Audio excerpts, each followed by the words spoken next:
السلام عليكم ورحمة الله.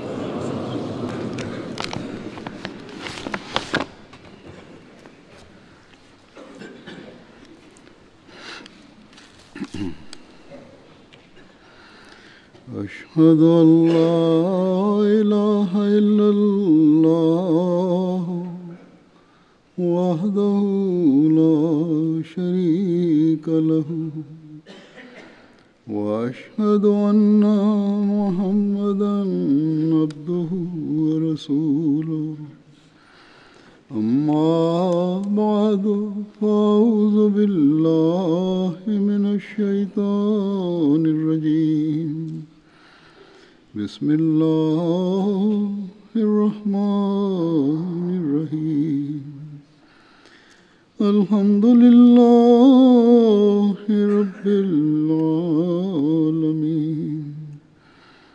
الرحمن الرحيم مالك يوم الدين إياك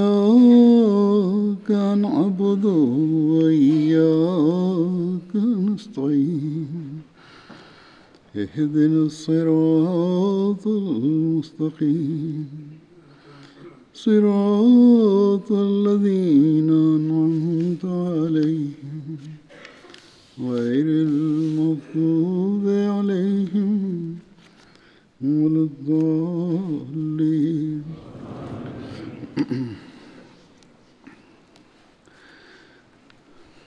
सहाबा के जिक्र में आज मैं दो सहाबा का जिक्र करूंगा. J'évoquerai aujourd'hui deux compagnons du saint prophète Mohammed sallallahu alayhi wa sallam. Le premier s'appelle Mundir bin Muhammad Ansari. Il appartenait à la tribu Banu Jahjaba. Après qu'il s'est établi à Médine, le saint prophète Mohammed sallallahu alayhi wa sallam a noué un lien de fraternité entre Mundir bin Muhammad et Tufail bin Haris.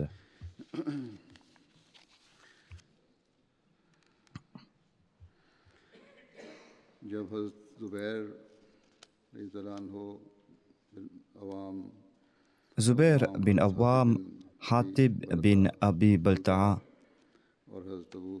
Abu Sayra bin Abi Ruhum ont logé dans la maison de Mundir bin Muhammad à Médine lorsqu'ils ont quitté la Mecque.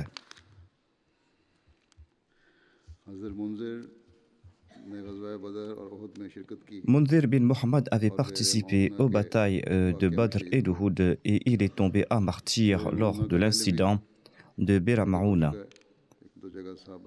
J'ai évoqué dans le passé cet incident en relatant la vie de deux autres compagnons. J'en fais mention de nouveau en référence au martyr de Mundir bin Muhammad. Dans sa Sirat Khatam al-Nabiyyin, Mirza Bashir Ahmad Saheb a écrit à ce sujet.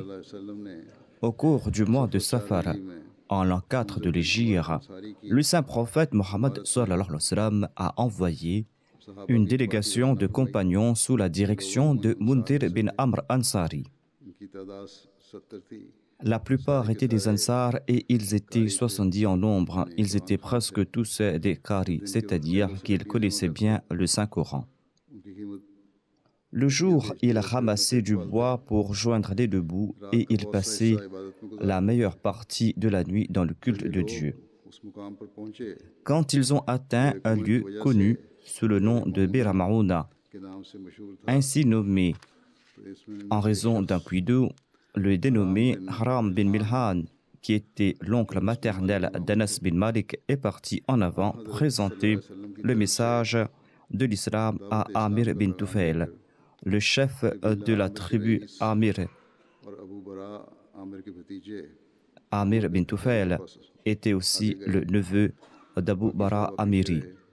Le reste des compagnons est resté en arrière, car Haram bin Milhan, en tant qu'émissaire du saint prophète Mohammed lui, a rencontré Amir bin Tufail et les membres de sa tribu.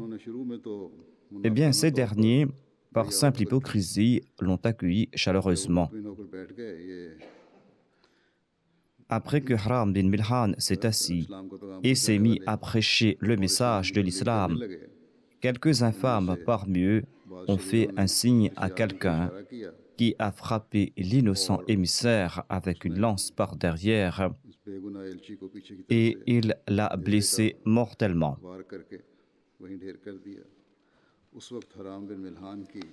Lorsqu'il a été blessé, les dernières paroles de Haram bin Milhan étaient « Allah est le plus grand, par le Seigneur de la Kaaba, j'ai atteint mon objectif. »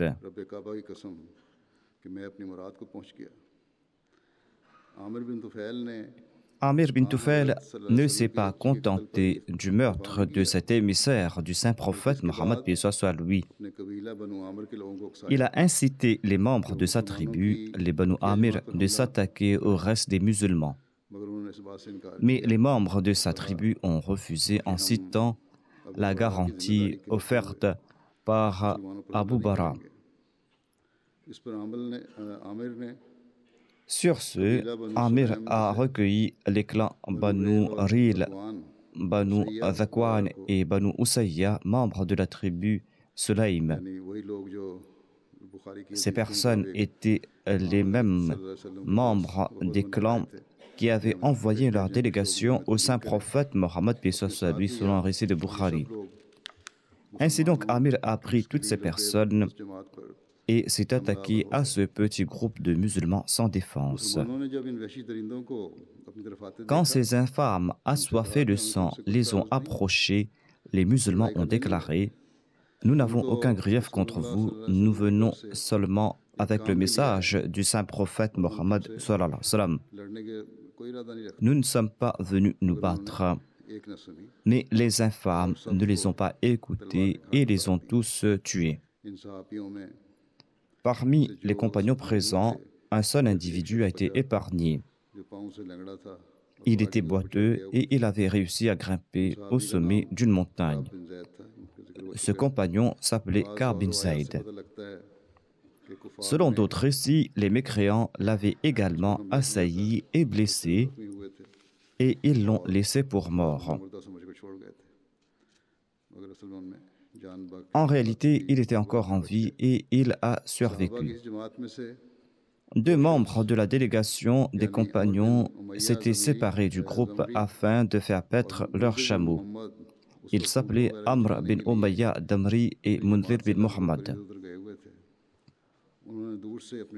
Quand ils ont regardé vers leur camp, ils ont aperçu des bandes d'oiseaux qui volaient au-dessus de leur tête. Ayant compris ce signe du désert, ils ont immédiatement déduit qu'une bataille avait eu lieu. Ils ont compris que les oiseaux avaient trouvé de quoi à manger et que quelque chose s'était passé, il y a eu une bataille. Ils sont retournés dans leur camp et ils ont constaté le carnage perpétré par les mécréants. De loin, ils s'étaient consultés sur la démarche à suivre. L'un a suggéré qu'ils devraient prendre la fuite immédiatement et retourner à Médine afin d'informer le saint prophète Mohammed sallallahu alayhi wa sallam.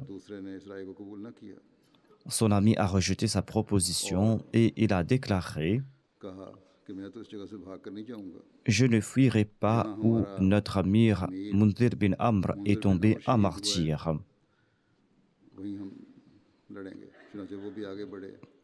Par conséquent, il s'est avancé et il est tombé à martyr sur le champ de bataille. Mundhir bin Muhammad était parti faire paître son chameau et il est retourné, il a combattu l'ennemi et il est tombé à martyr en l'an 4 de l'Hégire. Le deuxième compagnon s'appelle Hatib bin Abi Balta'a.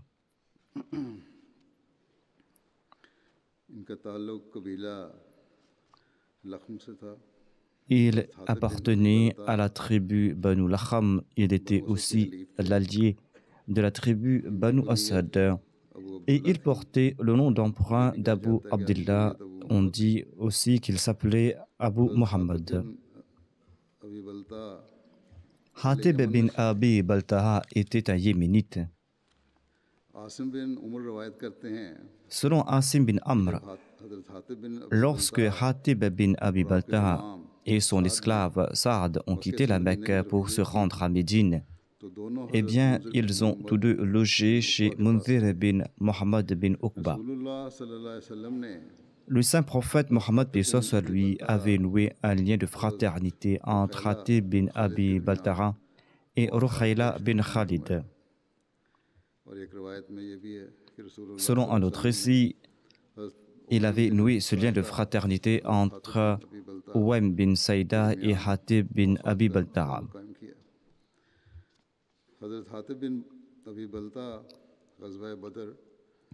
Ce dernier avait participé à toutes les batailles menées par le saint prophète Mohammed de Badr jusqu'au dernier. Le saint prophète Mohammed lui avait envoyé Hatib bin Abi Balta'a en émissaire transmettre une lettre à Makokis, le gouverneur de l'Égypte, en Alexandrie. Hatib bin Abi Balta'a était aussi un des archers du saint prophète Mohammed lui. On dit aussi qu'il était un des meilleurs cavaliers et un des poètes des Koraïchites avant l'avènement de l'islam. D'aucuns disent qu'il était l'esclave de Baydullah bin Hamid et qu'il avait conclu un pacte d'affranchissement avec son maître et qu'il lui avait payé le prix de sa liberté après la conquête de la Mecque.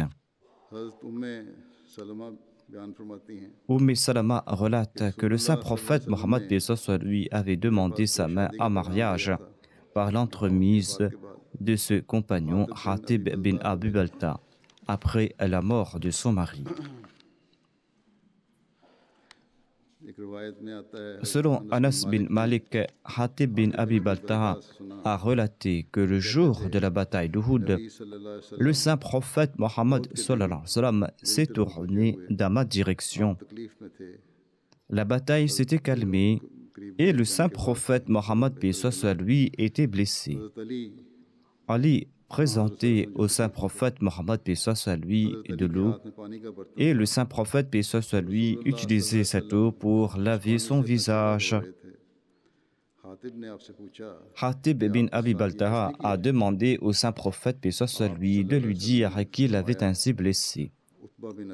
Il a dit, c'est Utba bin Abi Waqqas qui m'a envoyé une pierre au visage. Hatib bin Abi Balta'a a commenté, j'ai entendu une voix d'une colline annonçant que vous avez été tué.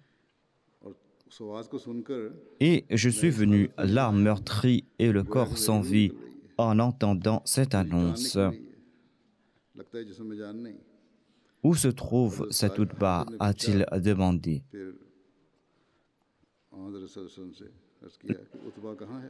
Hatib bin Abi Balta'a est parti dans la direction indiquée par le saint prophète Mohammed lui.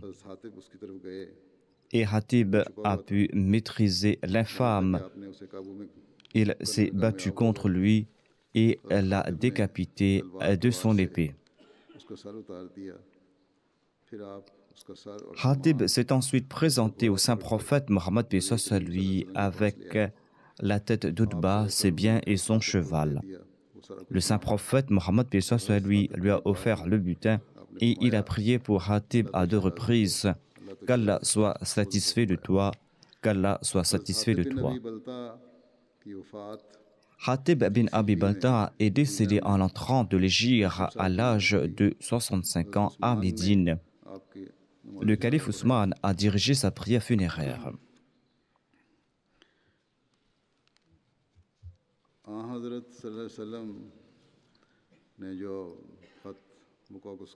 Selon Mirza Bashir Ahmad Sahib, Makokis, le roi des Coptes, était le récipiendaire de la 3e lettre du saint prophète Mohammed lui. Selon le 2e calife de la communauté, Makokis était la 4e personne à recevoir cette lettre. En effet, le saint prophète Mohammed lui avait invité vers l'islam différents dirigeants et rois à travers des lettres.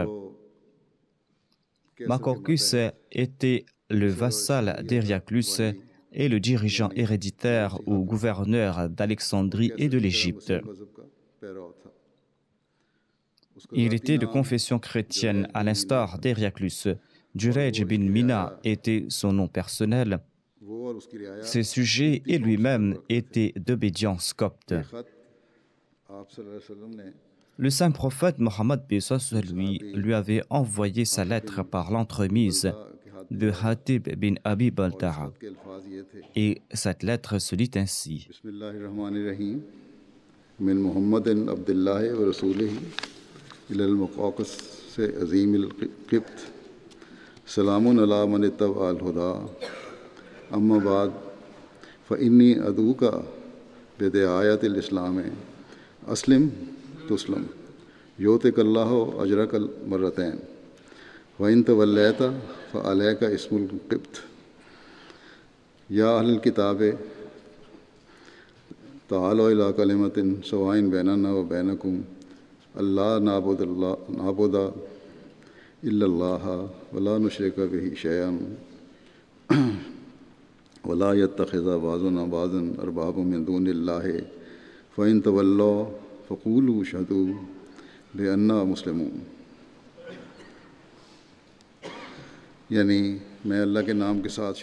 C'est-à-dire, au nom d'Allah, le gracieux, le miséricordieux. Ceci est de Muhammad, le messager d'Allah, à Maqawqis, le chef des Coptes. La paix soit sur celui qui suit le chemin de la rectitude. Je t'invite à accepter le message de l'islam, ô gouverneur de l'Égypte. Crois et tu seras sauvé, et ta récompense sera double. Si tu ne crois pas, le péché du refus des Coptes sera aussi sur ta tête, ainsi que le tien.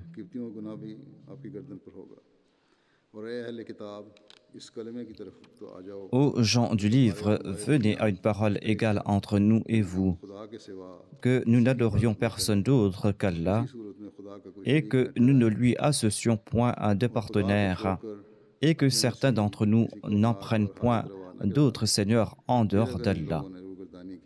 Mais s'ils se détournent, alors dit, soyez témoins que nous nous sommes soumis à Dieu l'unique. Telle était la teneur de la lettre envoyée par le saint prophète Mohammed sallallahu alayhi wa sallam. Hatib bin Abi Balta'a est parti en Alexandrie présenter la lettre du saint prophète Mohammed lui dans la cour de Maqawqis.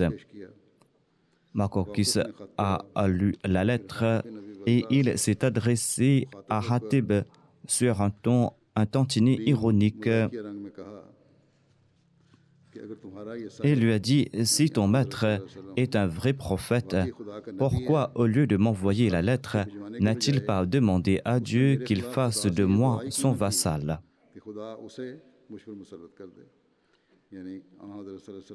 C'est-à-dire qu'il soit soumis au saint prophète Mohammed lui.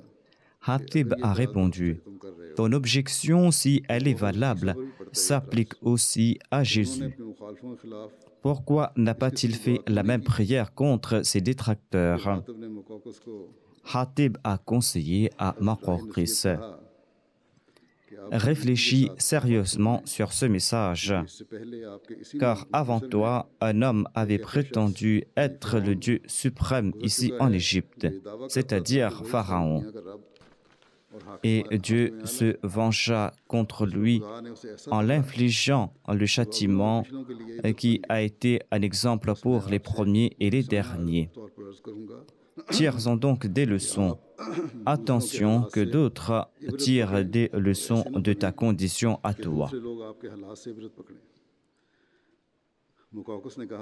Ayant vu la détermination du Hatib, Maqawqis a répondu « Nous professons déjà une religion et nous ne la quitterons que si nous en trouvons une meilleure.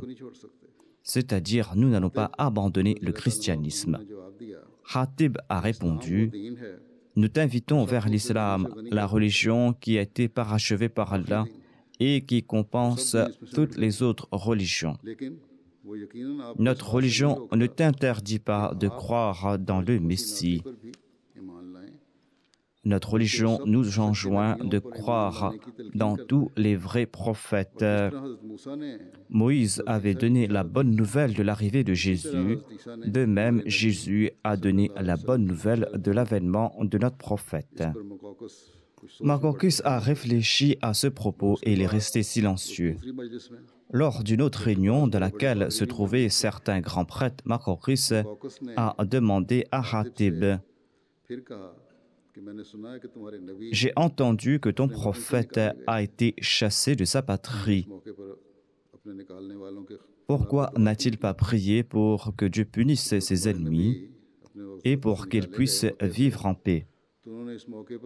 Hatib a répondu à ce sujet: « Notre prophète a été contraint à l'exil sans plus. Les Juifs, quant à eux, ont attrapé votre Messie et ils ont voulu tuer votre Messie sur la croix.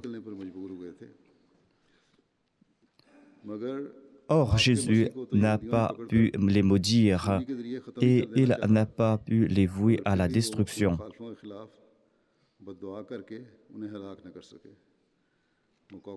Makokis a été impressionné par la réponse rendue par Hatib et il lui a rendu hommage, disant qu'il était un envoyé avisé qui a été délégué par un sage. Makokis a ajouté: « J'ai étudié le cas de ce prophète et j'ai pu constater qu'il n'enjoint pas ce qui est blâmable et qu'il n'interdit pas ce qui est convenable. » Puis il envoya chercher un coffret d'ivoire et y plaça la lettre du saint prophète Mohammed paix soit lui. Il scella la lettre et remit le coffret à une fidèle servante pour qu'elle le mette en lieu sûr. En tout cas, il a fait montre de respect à l'égard de cette lettre. Makokis a fait venir un scribe connaissant l'arabe et il lui a dicté cette lettre à l'endroit du saint prophète Mohammed paix soit lui et il l'a confiée à Hatib. Cette lettre se dit ainsi: « Au nom d'Allah, le gracieux, le miséricordieux, cette lettre est de Makokis, roi des Coptes, à Mohammed, fils d'Abdullah. La paix soit sur toi. Après cela, je dis que j'ai lu ta lettre et réfléchi à son contenu et aux croyances auxquelles tu m'invites. Je sais que les prophètes hébreux avaient prédit l'avènement d'un prophète à notre époque, mais je pensais qu'il apparaîtrait en Syrie et pas en Arabie. J'ai honoré ton envoyé et j'envoie 2 filles avec lui. Mes gens, les Coptes, ont ces 2 filles en grande estime. C'étaient des filles qui appartenaient à de grandes familles. Et j'envoie aussi quelques présents ainsi qu'une mule pour voyager. Enfin, je prie de nouveau pour que tu aies la paix de Dieu. » Ensuite, Makokis a signé la lettre. Il ressort clairement que bien que Makokis traita avec respect l'émissaire du saint prophète et qu'il montra aussi de l'intérêt au sujet de son message, mais il n'accepta pas pour autant l'islam. Selon d'autres récits, il est décédé chrétien. La teneur de ses propos laisse transparaître qu'il s'intéresse certes aux questions religieuses, mais qu'il n'avait pas montré le sérieux nécessaire à ce propos. Pour cette raison, apparemment, même s'il a agi avec respect, il a rejeté l'invitation du saint prophète Mohammed sallallahu alayhi wa sallam. Les 2 filles envoyées par Makokis s'appelaient Maria et l'autre s'appelait Cyrine, et elles étaient toutes 2 des sœurs. Comme le disait Makokis dans sa lettre, elles appartenaient toutes les 2 à la nation copte, qui était la même nation à laquelle appartenait Makokis. Ces filles n'étaient pas issues de familles ordinaires. Selon la lettre de Makokis, elles étaient très appréciées des Coptes. Mirza Bashir Ahmad Sahib écrit: « En réalité, il semble qu'une ancienne pratique parmi les Égyptiens était qu'il présentait des filles qui appartenaient à leur propre famille ou à des familles nobles de la nation à ses invités vénérés avec qui il souhaitait renforcer des liens. En tant que tel, quand Abraham est parti en Égypte, eh bien, le chef de l'Égypte lui a présenté une fille issue d'une famille noble, c'est-à-dire Hajra ou Agar. Cette dernière s'est mariée à Abraham et de ce mariage est né Ismaël et à travers lui, Agar est devenue la mère de beaucoup d'autres tribus arabes. En tout cas, lorsque les deux filles envoyées par Marcoquis arrivèrent à Médine, le saint prophète, paix soit lui, épousa Maria la Copte et donna sa sœur Cyrine en mariage au célèbre poète arabe Hassan bin Thabit.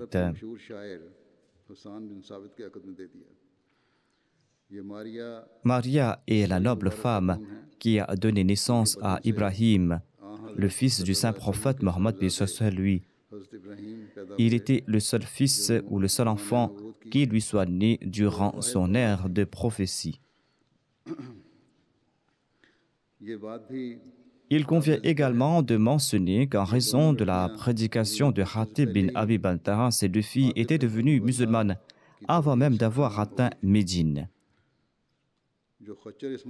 La mule qui a été envoyée au saint prophète, paix soit lui, à cette occasion en cadeau, était de couleur blanche. Le saint prophète, paix soit lui, l'utilisait souvent et il avait monté lors de la bataille de Hunayn.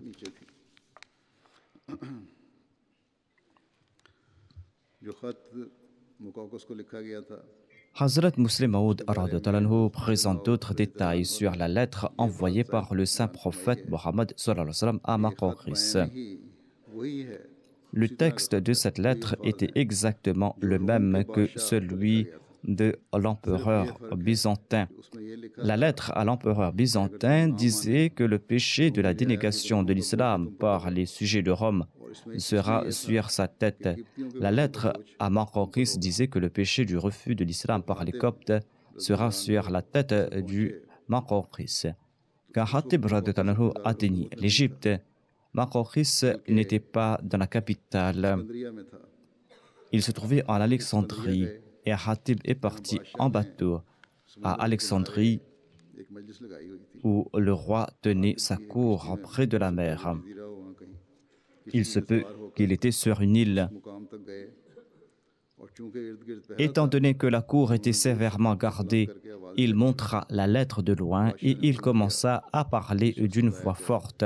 Marcoquis ordonna qu'on le fasse venir, puis il lut la lettre.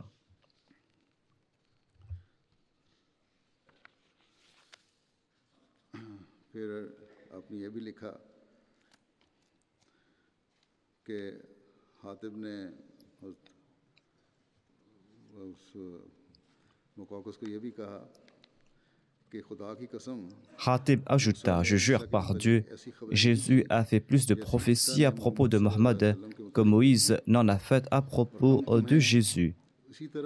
Nous t'invitons à Mohammed sallallahu alayhi wa sallam, tout comme vous, les chrétiens, vous invitez les juifs à Jésus. Chaque prophète a des adeptes et les adeptes de ce prophète doivent obéir à leur prophète.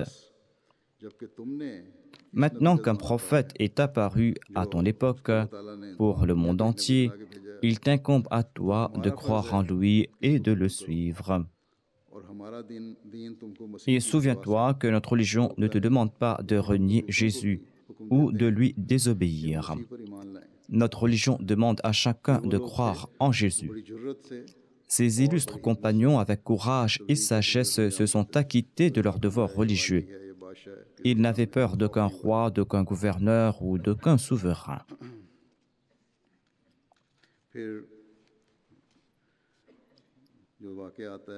L'on trouve mention du récit de la lettre envoyée à la Mecque par Hatib bin Abi Baltaha.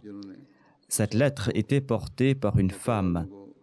Dans la lettre, il informait les Mécois à propos de la venue du saint prophète Mohammed paix soit lui. Lorsque le saint prophète paix soit lui, accompagné de ses soldats, s'est mis en route pour partir conquérir la Mecque, Hatib bin Abi Baltara a envoyé une lettre aux Qurayshites par l'entremise d'une femme. Dans son commentaire sur le recueil Bukhari, Sayyid Zainul Abidin Sahib a commenté que l'imam Bukhari avait placé le verset suivant avant de citer ce récit concernant Hatib bin Abi Baltara. Ce verset du Saint-Coran se lit ainsi: La tattakhidhu aduwi wa aduwakum awliya.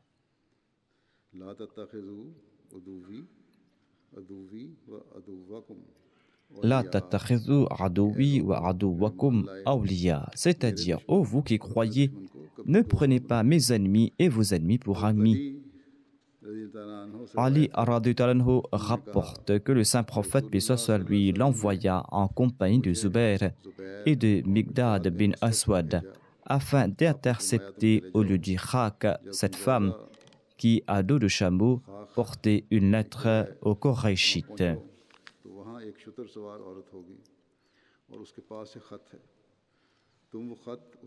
Nous y avons vu la femme, relate Ali radhiyallahu anhu.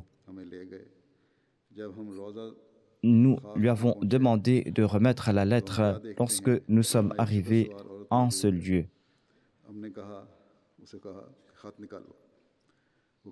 Et la femme a répondu qu'elle n'avait pas de lettre. Nous lui avons dit qu'elle devait nous remettre la lettre, sinon nous allions la déshabiller et la fouiller si elle ne sortait pas la lettre. Elle a sorti la lettre de ses vêtements et nous l'avons présentée au saint prophète, paix soit sur lui. Hatib bin Abi Balta y avait informé les polythéistes de la Mecque à propos de l'intention du saint prophète Mohammed, paix soit sur lui. Le saint prophète, paix soit sur lui, a fait venir Hatib bin Abi Baltara et il lui a demandé ceci: c'est quoi cette lettre? Et Hatib a répondu: ne tirez pas de conclusions hâtives à mon endroit, ô envoyé d'Allah. Je ne suis pas un des Qurayshites et je me suis joint à eux. Les autres émigrants qui vous ont accompagnés ont des proches à la Mecque par l'entremise desquels ils ont protégé leurs maisons et leurs biens. J'ai souhaité faire aux habitants de la Mecque une faveur. Je n'ai aucun lien de parenté avec eux et peut-être éprouveront-ils de la considération à mon égard suite à cette faveur de ma part. Je n'ai pas commis cet acte parce que je suis devenu mécréant, apostat ou hypocrite. Je ne souhaite guère retourner à l'incroyance après avoir accepté l'islam. Je ne souhaite point retourner à l'incroyance après avoir accepté l'islam, je vous en rassure. Le saint prophète Mohammed, paix soit sur lui, lui a répondu: tu dis la vérité. Omar, qui était présent, a dit: ô prophète d'Allah, permettez-moi de tuer cet hypocrite. Le saint prophète Mohammed, paix soit sur lui, a répondu: il était présent à la bataille de Badr. D'ailleurs, tu ignores qu'Allah a fermé les yeux sur tous les manquements des vétérans de Badr.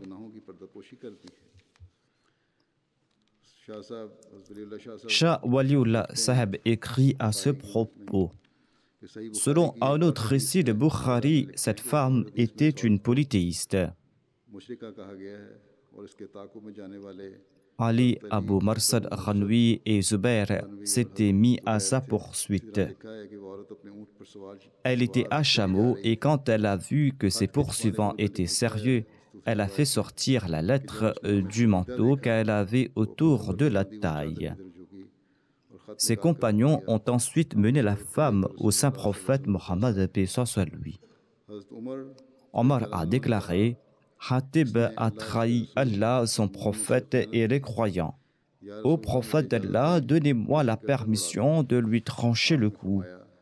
Le saint prophète, paix soit sur lui, a demandé: n'avait-il pas participé à la bataille de Badr? J'ai espoir qu'Allah a dit aux vétérans de Badr: faites ce que vous souhaitez, le paradis vous est acquis. j'ai couvert vos défauts et je vous ai pardonné. Omar radhiyallahu anhu avait les larmes aux yeux en entendant ces paroles et il a déclaré « Allah et son prophète savent le mieux ».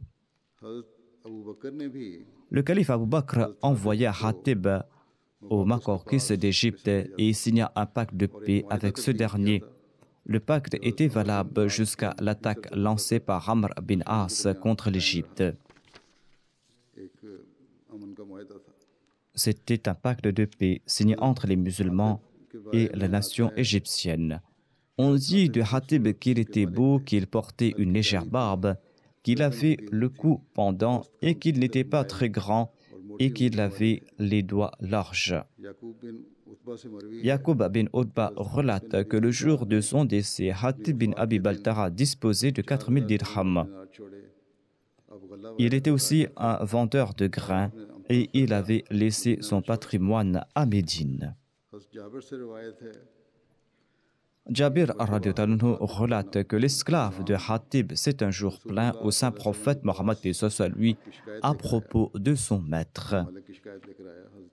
L'esclave a déclaré « Hatib ira certainement en enfer ». Peut-être que Hatib l'avait qualifié de paresseux. C'est pour cette raison qu'il a émis cette doléance. Le saint prophète lui a dit « Certainement pas. Tu as menti, il n'ira pas en enfer parce qu'il a participé à la bataille de Badr et il était présent pour le pacte de Hudaybiyah. » Hatib faisait son commerce dans le marché. Hazrat Muslim Maud a présenté l'enseignement islamique concernant la fixation des prix en citant ce récit concernant Hatib bin Abi Baltara. Il explique donc que l'État islamique contrôlait les prix à Médine à l'époque du saint prophète Mohammed sallallahu alayhi wa sallam. C'est-à-dire, dès lors qu'un gouvernement islamique était en place, il déterminait les prix du marché. Selon les traditions, un jour, le calife Omar se promenait dans un marché de Médine lorsqu'il vit un homme nommé Hatib bin Abi Baltara qui vendait 2 sacs de dattes sèches ou 2 sacs d'apricots. Omar radhiyallahu anhu l'interrogea au sujet du prix et il lui répondit qu'il vendait 2 mouds, c'est-à-dire 2 unités de mesure pour 1 dirham. Ce prix était moins élevé que le prix moyen sur le marché.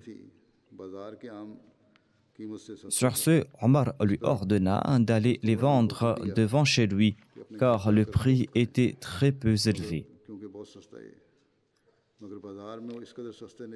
Le calife ne souhaitait pas qu'il vende ses denrées à ce prix aussi bas, car cela aura un impact négatif sur les prix du marché. Les gens commenceraient à douter de l'intention des marchands. Ils risqueraient de se plaindre au sujet des autres marchands qui vendaient ces denrées à des prix plus élevés, en les accusant de vouloir les tromper. Le Muslim Maud écrit que les Fuqaha ont longuement débattu sur ce point. Certains ont même cité d'autres récits rapportant que par la suite le calife Omar serait revenu sur sa décision. Mais ils ont reconnu que la décision du calife Omar était nécessaire et importante. Ils ont écrit qu'il incombe au gouvernement islamique de déterminer de façon générale le prix sur les marchés, sinon cela peut avoir un impact négatif sur les mœurs et sur l'honnêteté du peuple. Seuls les produits vendus ouvertement sur les marchés sont concernés par cette mesure. Les marchandises qui ne sont pas vendues sur le marché et qui ont été détenues à titre privé ne sont pas concernées ici. L'islam enjoint que les prix des produits vendus sur les marchés soient fixés afin que les marchands ne puissent pas modifier ces prix à leur guise. Les Fuqaha ont confirmé cela à la lumière de certains récits et de certaines traditions.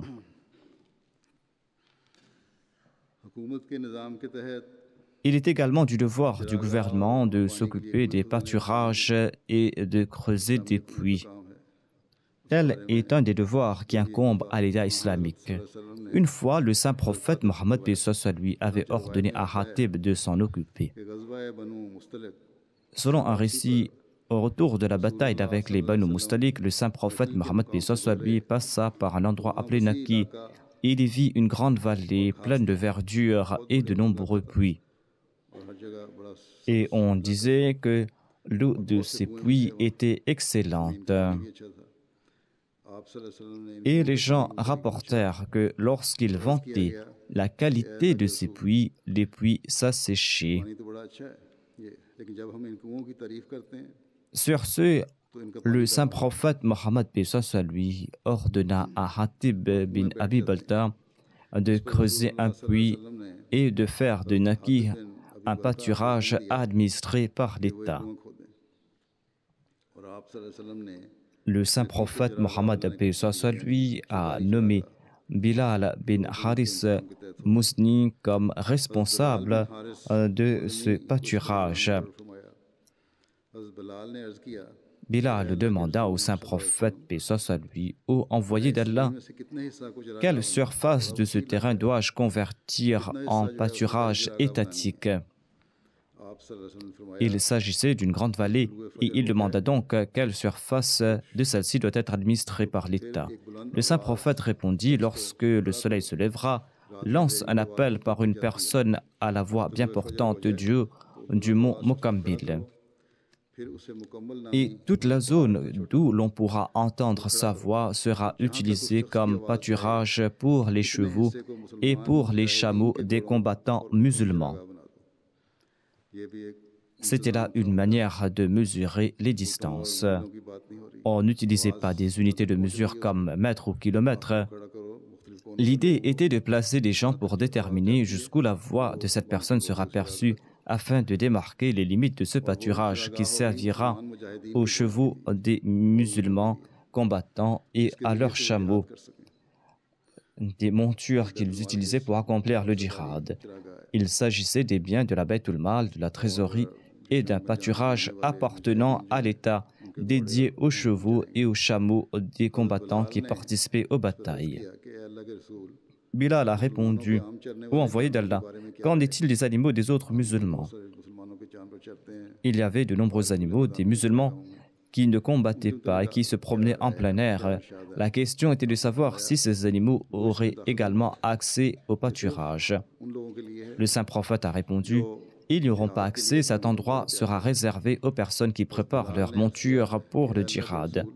Bilal demanda, ô envoyé d'Allah, qu'en est-il de cet homme ou de cette femme âgée qui possède quelques brebis et qui n'a pas la force de les déplacer pour les faire paître?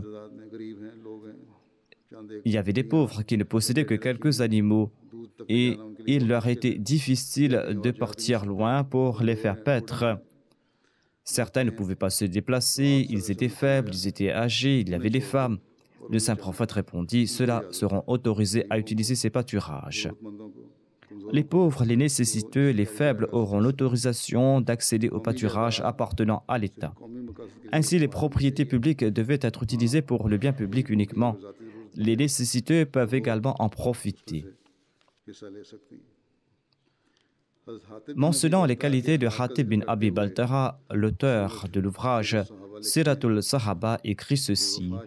Il était très fidèle et il rendait volontiers service aux autres. Et il disait toujours la vérité. Telles étaient ses qualités. Il prenait grand soin des gens et de ses proches. Avant la victoire de la Mecque, il avait écrit une lettre aux idolâtres envoyée par l'entremise d'une femme.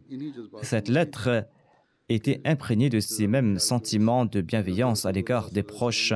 Et le saint prophète, paix soit lui, l'avait pardonné en raison de cette noble intention et en raison de sa véridicité. Qu'Allah nous permette d'hériter des nobles qualités de ses compagnons et qu'il exalte continuellement leur rang.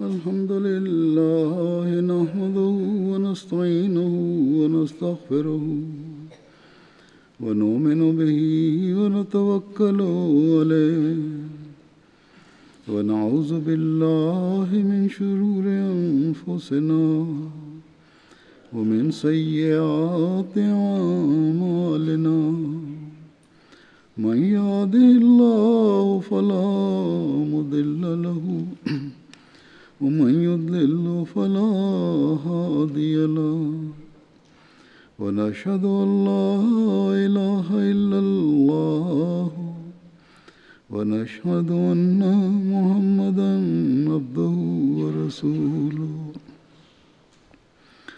عباد الله رحمكم الله إن الله يأمر بالعدل والإحسان وإيتاء ذي القربى